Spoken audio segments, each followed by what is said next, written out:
Hello. Fire force ഡ്രൈവറുടെ ഈ വർഷത്തെ പരീക്ഷ ഏറ്റവും നിയറസ്റ്റ് ആയിട്ട് ഒരു 15 ദിവസം 10 ദിവസം മാക്സിമം ഉള്ളൂ. കറക്റ്റ് ഡേറ്റ് ഞാൻ ഓർക്കുന്നില്ല. 10 ദിവസമേ അറൗണ്ട് ഉള്ളൂ. ഈ 10 ദിവസത്തിൽ ഒരുപാട് പേര്, അതായത് ഫയർഫോഴ്സ് ഡ്രൈവർക്ക് എഴുതുന്ന ഭൂരിഭാഗം പേരും പണിയെടുത്ത് വണ്ടി ഓടിച്ച്, മിക്കവാറും വണ്ടി പണി തന്നെയായിരിക്കും, അല്ലാണ്ട് മറ്റു പണികളും ഒക്കെ എടുത്തിട്ട് എക്സാം എഴുതുന്നവരാണ് കൂടുതൽ പേരും. ക്ലാസ്സുകളൊക്കെ പരിമിതമാണ് എൻ്റെ അറിവിലെടുത്തോളം. അപ്പോൾ ഞാൻ എന്തായാലും ഒന്ന് ലാസ്റ്റ് ടൈം പ്രിപ്പറേഷൻ ചെയ്യുന്നുണ്ട്. അപ്പോൾ ആ പ്രിപ്പറേഷൻ ടൈമിൽ അത് ആർക്കെങ്കിലും ഒരാൾക്ക് ഹെൽപ്ഫുൾ ആവുമെങ്കിൽ ആകട്ടെ എന്ന് കരുതിയിട്ടാണ് ഈ വീഡിയോ പോസ്റ്റ് ചെയ്യുന്നത്. ജസ്റ്റ് പണിയെടുക്കുന്ന സമയത്തായാലും വെറുതെ കേട്ട് നോക്കുക. റാങ്ക് ഫയൽ ബേസിൽ നമ്മുടെ നമ്മുടെ സിലബസ് ഉണ്ടല്ലോ, 50 മാർക്കിൻ്റെ സിലബസ് നമ്മൾ മാക്സിമം കവർ ചെയ്യുകയാണ്. മാക്സിമം ഡീറ്റെയിൽസ് ഉൾക്കൊള്ളിച്ചിട്ട് ലാസ്റ്റോടെ നമുക്ക് പ്രീവിയസ് ഇയർ ക്വസ്റ്റ്യൻ കൂടി ചർച്ച ചെയ്യാം. ഓക്കെ, അപ്പോൾ നമുക്ക് സ്റ്റാർട്ട് ചെയ്യാം. ജ്വലനം എന്നുള്ളതിൽ നിന്ന് സ്റ്റാർട്ട് ചെയ്യാം. ജ്വലനശീലമുള്ള ഒരു വസ്തു അന്തരീക്ഷത്തിലെ ഓക്സിജനുമായി സംയോജിച്ച് താപവും പ്രകാശവും പുറത്തുവിടുന്ന രാസപ്രവർത്തനം. ജ്വലനശീലമുള്ള ഒരു വസ്തു ഓക്സിജനുമായി സംയോജിച്ച് താപവും പ്രകാശവും പുറത്തുവിടുന്ന രാസപ്രവർത്തനം. ഓക്കെ, സിമ്പിളാണ്. 2-3 ടൈം ഈ വീഡിയോ ഇങ്ങനെ കേൾക്കുമ്പോൾ നമുക്ക് ഓർമ്മ വരും. ചെറിയ ചെറിയ വീഡിയോകളായിട്ട് ഞാൻ അപ്ലോഡ് ചെയ്യും. അടുത്തത് വരുന്നത് അഗ്നിയുടെ വിവിധ രൂപങ്ങളാണ്, ടൈപ്സ് ഓഫ് ഫയർ ആണ്. അഗ്നി എന്താണ്, തീ എന്താണെന്നുള്ളത് നമുക്കൊരു ബേസിക് കോൺസെപ്റ്റ് ഉണ്ടാവും. ഒരു രാസപ്രവർത്തനമാണെന്നുള്ളത് മൈൻഡിൽ നോട്ട് ചെയ്തിടുക. അഗ്നി അഥവാ ജ്വലനം ഏത് തരത്തിലുള്ള പ്രവർത്തനമാണ് എന്ന് ചോദിച്ചിട്ട് ക്വസ്റ്റ്യൻ വരാം. ഇപ്പം അതിൽ നിന്ന് കൂടുതൽ വേറെ ഒന്നും വരാനില്ല. അഗ്നിയുടെ വിവിധ രൂപങ്ങൾ, ടൈപ്സ് ഓഫ് ഫയർ ആണ് അടുത്തത് പറയുന്നത്. അഗ്നിയുടെ വിവിധ രൂപങ്ങൾ, ടൈപ്സ് ഓഫ് ഫയർ 5 എണ്ണം ഉണ്ട്. Pool fire, jet fire, flash fire, fire balls, flames. ഒന്നുകൂടെ പറയാം: pool fire, jet fire, flash fire, fire balls, flames. ലാസ്റ്റത്തെ 3 എഫ് ആണ്. Flash fire, fire balls, flames. അത് ഓർത്ത് വെക്കുക. ഫസ്റ്റത്തെ പൂൾ ഫയർ, ജെറ്റ് ഫയർ 5 എണ്ണം എപ്പോൾ ഓർത്തിരിക്കുക. ഇന്ന് ക്വസ്റ്റ്യൻ എല്ലാ പ്രാവശ്യം വരുന്നതാണ്. അപ്പോൾ ഓരോന്നും ഡീറ്റെയിൽ ആയിട്ട് എന്താണെന്ന് നോക്കാം.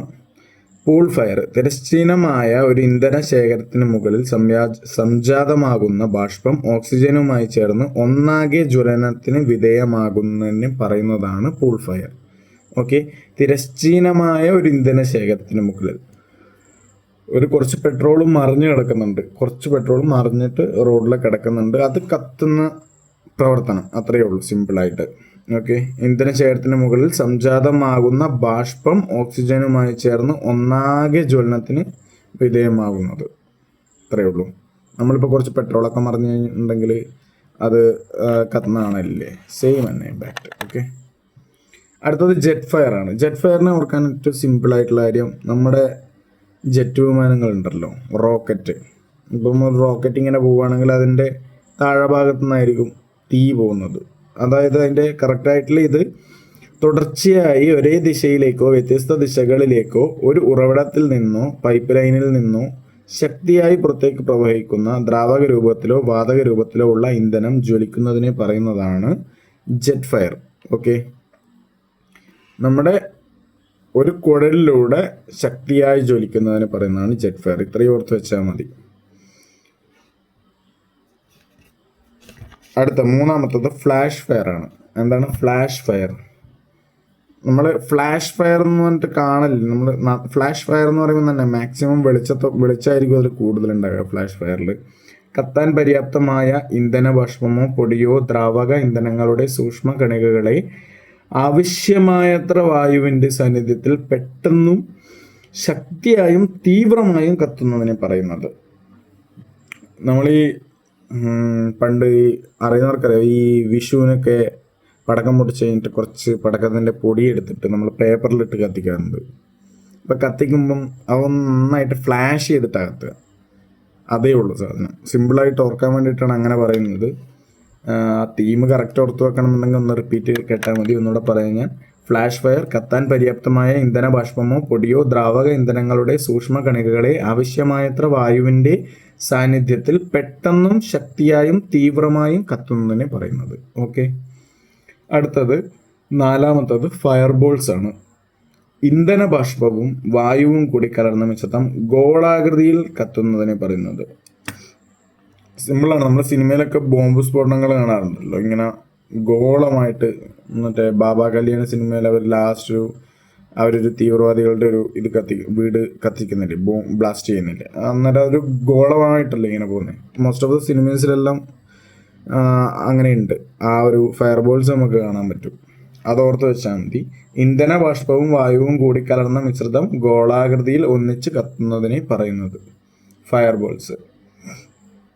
Boiling liquid expanding vapour explosion നടക്കുമ്പോൾ ഫയർ ബോൾസ് സൃഷ്ടിക്കപ്പെടുന്നു. ഓക്കെ, അതിൽ ഈ boiling liquid expanding vapour explosion എന്നുള്ളതിന് ഡീറ്റെയിൽ ആയിട്ട് വരുന്നുണ്ട്, നമുക്ക് എടുക്കാൻ വേണ്ടിയിട്ട് അന്നേരം പറഞ്ഞുതരാം. അഞ്ചാമത്തെ ലാസ്റ്റത്തെ ഫ്ലെയിംസ് ആണ്. ഫ്ലെയിംസ് എന്ന് വെച്ചാൽ ജ്വാല എന്നാണ് ഉദ്ദേശിക്കുന്നത്. ഏതാണ്ട് മുഴുവൻ ജ്വലന പ്രക്രിയകളും സംഭവിക്കുന്നത് ബാഷ്പാവസ്ഥയിലാണ്. ഓക്കെ, ബാഷ്പാവസ്ഥയിലാണ്. ഇപ്പോൾ പെട്രോളൊക്കെ ആയാലും ബാഷ്പാവസ്ഥയിലാണ്. ബാഷ്പം മേലേക്ക് വന്നിട്ടാണ് ഓക്സിജനുമായിട്ട് സംയോജിച്ചിട്ട് അതിൽ തീ വരുന്നത്. ഇന്ധന ബാഷ്പവും വായുവും ചേർന്ന മിശ്രിതം ജ്വലന പരിധിക്കുള്ളിലാകുമ്പോൾ മാത്രമാണ് ജ്വലനം സംഭവിക്കുന്നത്. അത് നോട്ട് ചെയ്ത് വെക്കേണ്ട പോയിന്റാണ്. ഇന്ധന ബാഷ്പവും വായുവും ചേർന്ന മിശ്രിതം ജ്വലന പരിധിക്കുള്ളിൽ വരണം. ജ്വലന പരിധിക്കുള്ളിൽ വരുമ്പോൾ മാത്രമേ ജ്വലനം സംഭവിക്കുന്നുള്ളൂ. ഒരു മെഴുകുതിരി കത്തുന്ന രാസപ്രവർത്തനത്തിൽ മെഴുകിൽ അടങ്ങിയിരിക്കുന്ന കാർബൺ ആറ്റങ്ങൾ ചുട്ടുപഴുത്ത് തിളങ്ങുകയും ജ്വാലയിൽ നിന്ന് ചൂട് വികിരണം ചെയ്യുകയും ചെയ്യുന്നു.